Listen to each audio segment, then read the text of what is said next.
The first sign something was wrong came with flashing lights cutting through our quiet street the same night my wife finished moving in. We were still standing in the driveway, boxes stacked between us like a fragile wall, when two police cruisers slowed to a stop in front of our house. Neighbors peeked through curtains. A couple of phones came out, and across the road, the HOA woman, the same one who never waved back, stood with her arms crossed, watching like she expected something to explode. I didn't know then that a single phone call had already rewritten the tone of our entire future there. We had chosen the neighborhood because it was quiet, almost too perfect.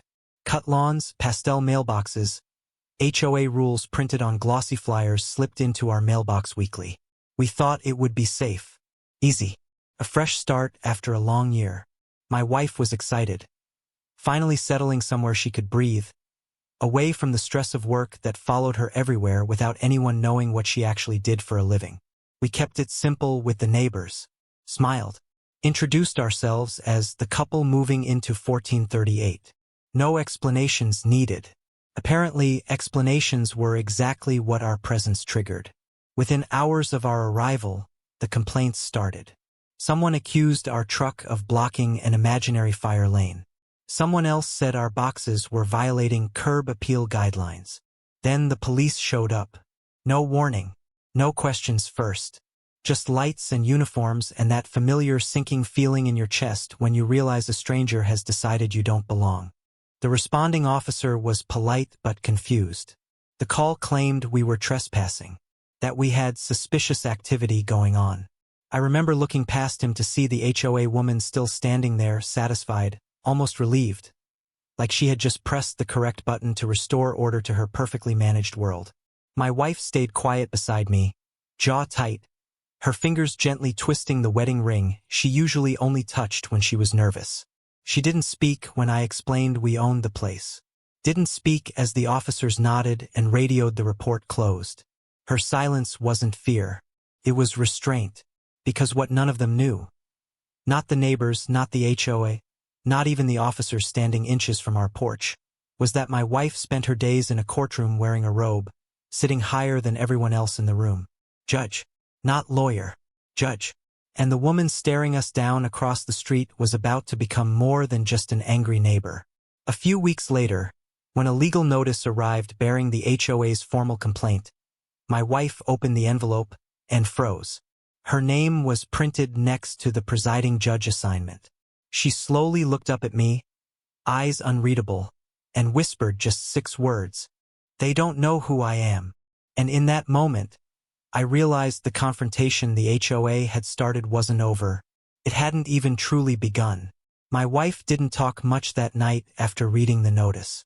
She folded the paper carefully like it might cut her if she held it too roughly, then placed it back on the kitchen counter between half-unpacked boxes and the smell of cardboard and dust. For a long time, we just stood there in the soft hum of the refrigerator. The quiet felt heavier than the police lights ever had. We hadn't told anyone here who she was. That was intentional. Before the move, we learned the hard way that revealing her job too early changed everything. Conversations either turned stiff or suddenly full of forced politeness. People acted nervous or worse, performed kindness like it was something they needed to be graded on. She hated it. So did I. We wanted to be treated like neighbors, not walking authority. This place was supposed to be normal.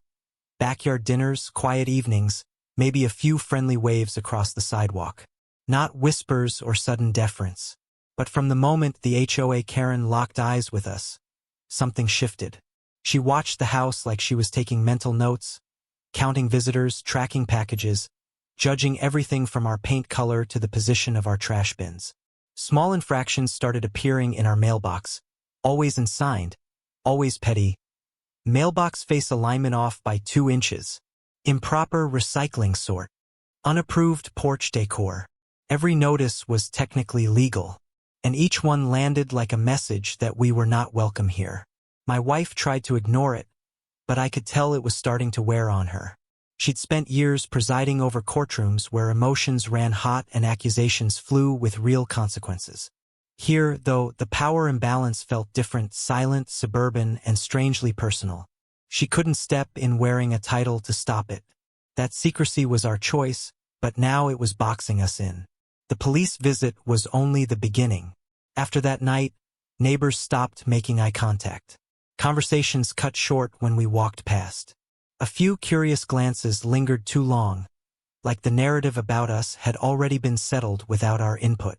The HOA woman always seemed present whenever something went wrong. A package delayed, a delivery truck double-parked, a gardener questioned. No proof she caused it, just timing. The worst part wasn't what she did, it was how predictable it was becoming. The letter assigning my wife as the presiding judge over the HOA complaint should have felt ironic. Almost funny. Instead, it made my stomach drop. The conflict was no longer just neighbor drama. It was heading toward an actual courtroom collision.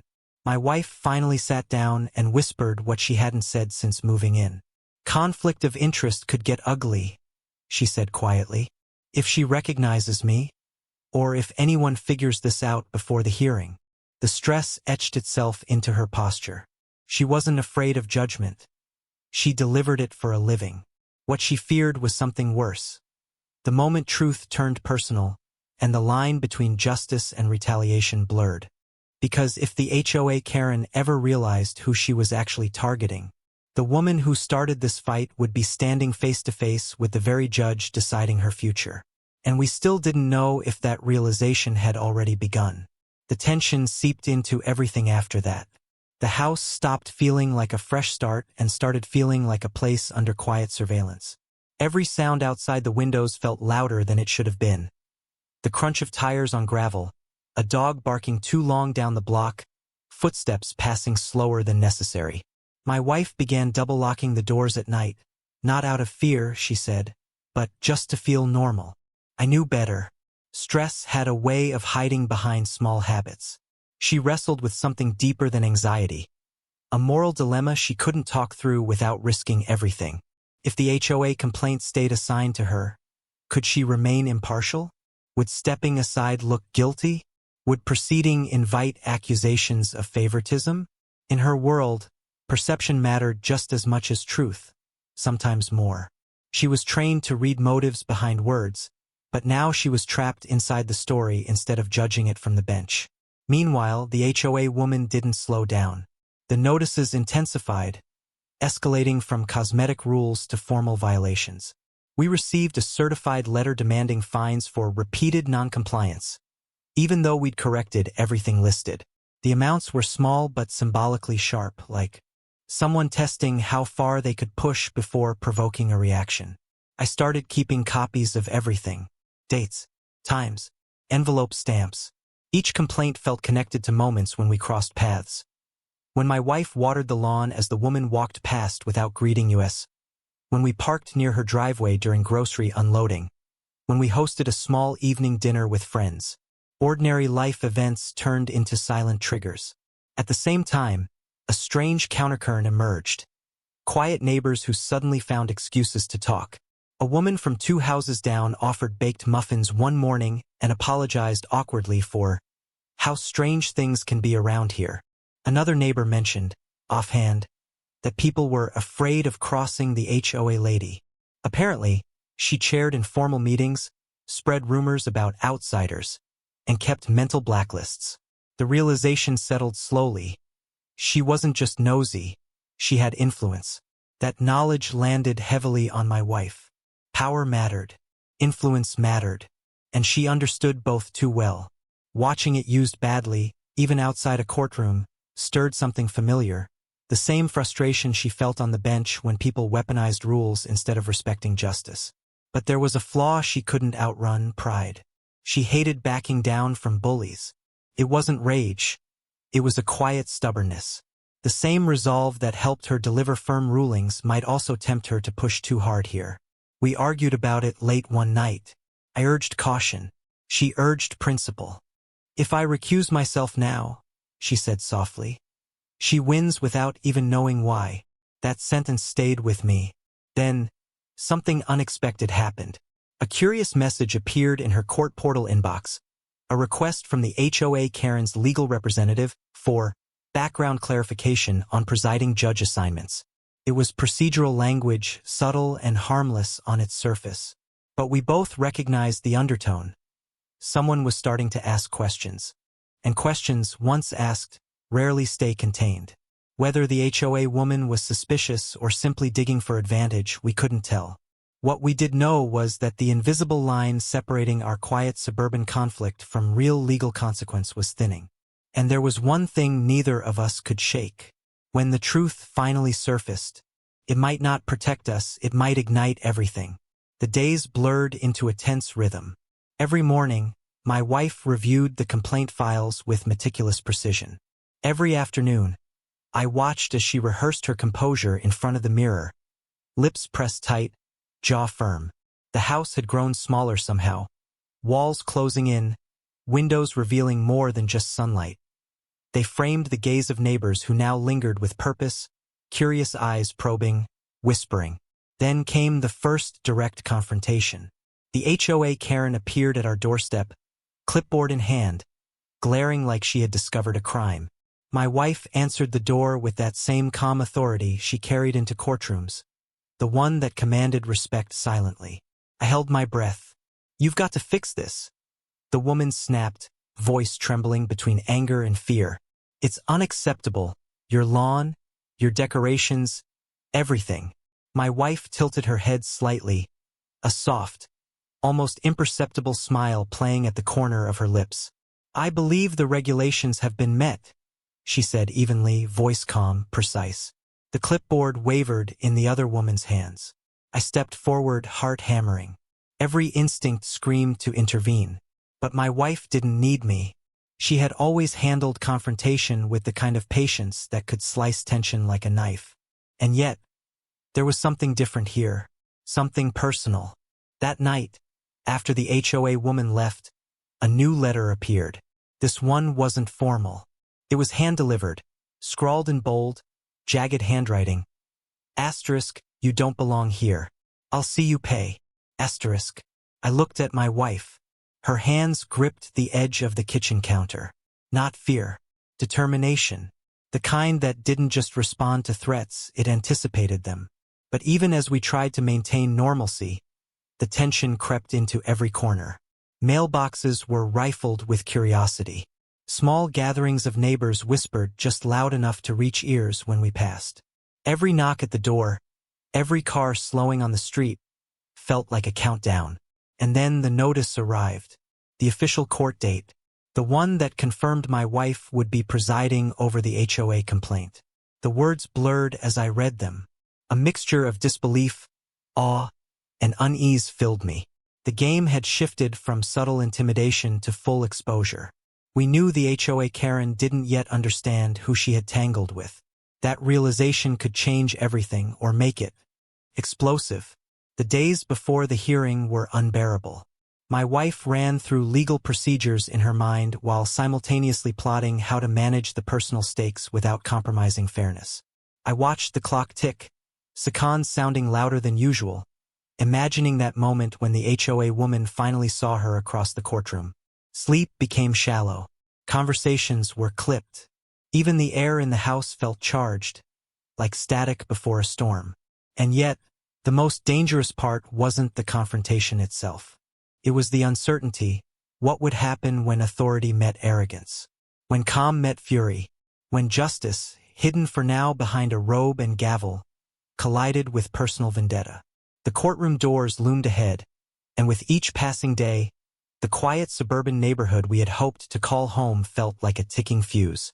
We were standing on the edge, and neither of us knew who would strike first.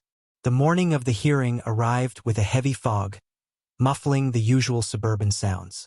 My wife sat at the kitchen table, robe folded neatly beside her, reviewing her notes in silence. I kept busy with small chores, anything to distract myself from the storm I knew was about to hit. Then the phone rang, an unknown number flashing across the screen. It was the HOA president, but the tone was not what we expected. Calm, almost conciliatory. "I think we need to talk," she said. Before court, my stomach twisted. I knew her. I'd seen the arrogance in her eyes, the sense that she could bend reality to suit herself. Why the sudden change? By the time we reached the courthouse, the parking lot was nearly full.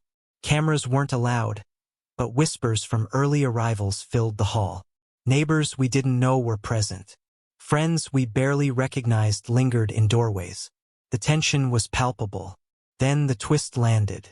Not from my wife, not from the HOA Karen, but from a file accidentally revealed on the court clerk's desk.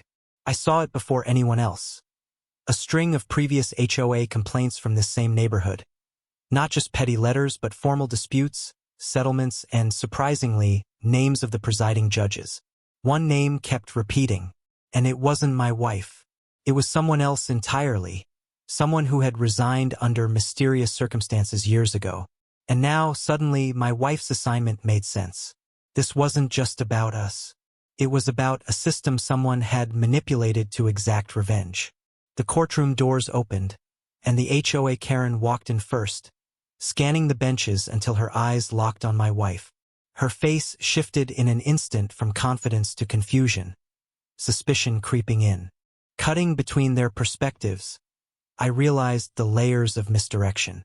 The HOA woman had assumed my wife was just another neighbor, an easy target. But she had underestimated the intelligence, the authority, and the quiet power she carried. Meanwhile, my wife knew something the HOA woman didn't. She wasn't only there to enforce rules. She was about to expose the truth behind every manipulative action the HOA had used for years. The gavel struck, signaling the beginning. Whispers died instantly, all eyes turning toward the bench where my wife now sat, composed and authoritative. The HOA Karen shuffled forward, papers clutched tightly, realizing that the courtroom was no longer a venue for petty complaints. It was the stage for her own reckoning. And just when it seemed like the balance was shifting in our favor, another revelation came. A confidential email chain surfaced showing that someone within the HOA had been orchestrating these complaints deliberately, using rules as weapons, turning neighbors into pawns. Betrayal hit like a thunderclap. Now, the stakes weren't just about a fine, a misaligned mailbox, or a decorative plant. This had become a battle over power, manipulation, and exposure. My wife's decision in the next moments could ruin reputations, reshape alliances, and turn quiet suburbia into a battlefield of secrets revealed. All at once, the court felt smaller, heavier, like the air itself was waiting for the first word to ignite the explosive confrontation ahead. And no one, not the HOA Karen, not the neighbors, not even me, knew who would pay the highest price when the truth finally came crashing down. The courtroom felt charged, each breath echoing louder than normal. My wife's gavel hovered over the bench, poised, a silent promise that this wasn't going to be ordinary. The HOA Karen's hands trembled slightly as she arranged her papers, her eyes darting to every corner, searching, hoping, maybe fearing. I could feel the tension in the room pressing against my chest like a physical weight. "Order in the court," my wife said, voice steady, calm, every syllable carrying authority. "We are here to address the HOA complaint filed against 1438 Maplewood Drive." The HOA woman's confident posture faltered as murmurs spread through the gallery. This wasn't a neighborly dispute anymore. The entire room seemed to sense the invisible line she had crossed. Evidence was presented, letters, notices, threats, and, finally, the confidential emails we had discovered earlier. One by one, the chain of manipulation became clear. Complaints had been manufactured, rules twisted to punish selective homeowners, all under the guise of community standards. Every attempt at intimidation by the HOA Karen was exposed in plain light. When it was time for statements, the HOA Karen's voice wavered. I didn't mean." My wife's gaze didn't waver. Intentions do not erase actions, and authority misused can't hide behind ignorance. The room went silent. Even the neighbors who had stayed on the sidelines watched, captivated, almost in disbelief. Then came the final blow. My wife revealed a last piece of evidence, a documented pattern showing how these manufactured disputes had affected multiple families over the years, not just ours. Each violation, each fine, each complaint had been used as leverage, creating fear instead of community. The HOA Karen's face turned pale. She realized she had been caught not by chance, but by design, by someone trained to uncover truth without bias. "I am ruling," my wife announced, her gavel coming down firmly. All complaints against 1438 Maplewood Drive are dismissed. Fines rescinded. And the HOA will be reviewed for procedural violations to prevent further abuse of authority. Shock rippled through the room. Some gasped, some whispered, some simply stared. The HOA Karen slumped into her chair, face buried in her hands. A mix of fury, shame, and disbelief. Then, as people began to file out, murmuring about the drama they had witnessed, my wife leaned over slightly and whispered to me, "It's over, for now." I exhaled a breath I hadn't realized I'd been holding. Relief washed over me. Justice had been served, at least in part. But the final twist came moments later. A clerk approached my wife quietly, handing a sealed envelope. She opened it, scanning quickly. Her eyes widened just a fraction, a flicker of tension replacing the calm she had carried for hours. "Someone has been watching us," she said softly, almost to herself. The HOA wasn't acting alone. I looked at her, heart sinking, realizing that the resolution we had celebrated was only a layer peeled back. Beneath it lay deeper truths, hidden agendas, and perhaps new battles yet to come. Even as we walked out of the courtroom into the sunlight, the sense of victory was tempered by the knowledge that the fight for justice wasn't over. Someone had set events in motion that could reach far beyond this neighborhood, and we were only beginning to understand the scope. For now, we had won. But the story, I knew, had a pulse, and it was still alive. We stepped out of the courthouse into the crisp afternoon air, and for the first time in weeks, the tension that had wrapped around us felt lighter. My wife's hand brushed mine as we walked toward the car, the grip firm but not frantic, a quiet signal that the storm had passed, at least for now. Neighbors peeked from behind their blinds, some with curiosity, others with cautious respect. The HOA Karen's absence was telling. She had retreated into silence, forced to reckon with consequences she had long ignored. The ride home was quiet, but not heavy. Silence carried its own comfort. We spoke in fragments about logistics, returning to our unpacked home, settling boxes, planning dinner, ordinary things that suddenly felt extraordinary.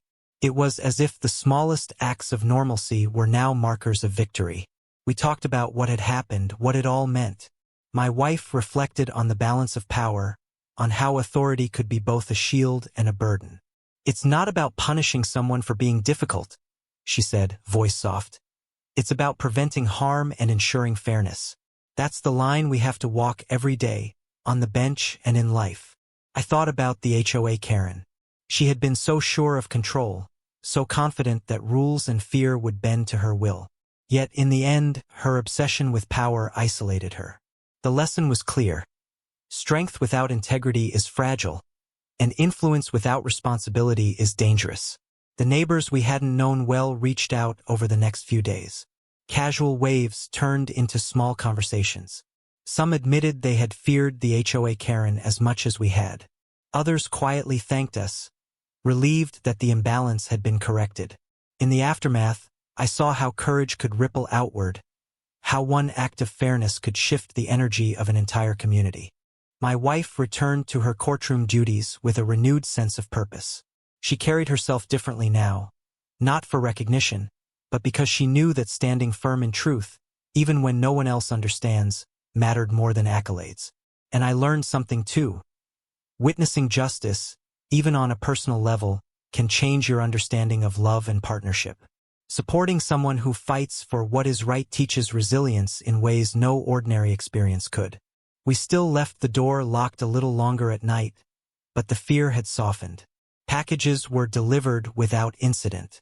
Small courtesies returned to our street. The HOA Karen eventually moved away quietly, leaving behind whispers and lessons. Not vengeance, not drama, just a reminder that unchecked control collapses when challenged with quiet authority and principle. As I watched my wife place the last box in the living room, I realized this neighborhood, once suffocating, had become a testament to patience, courage, and careful strategy. Our life had changed not because of conflict, but because of how we met it, together. And in the end, the truth became simple. Power is meaningless without respect, and respect is meaningless without fairness. If you take anything away from our story, let it be this: never underestimate quiet strength and never compromise your integrity, even when it seems the world is against you. The fight may feel small, but its impact can be enormous. Because sometimes winning isn't about revenge. It's about justice. If you love this roller coaster, don't forget to like, subscribe, and turn on notifications. You won't want to miss what happens next.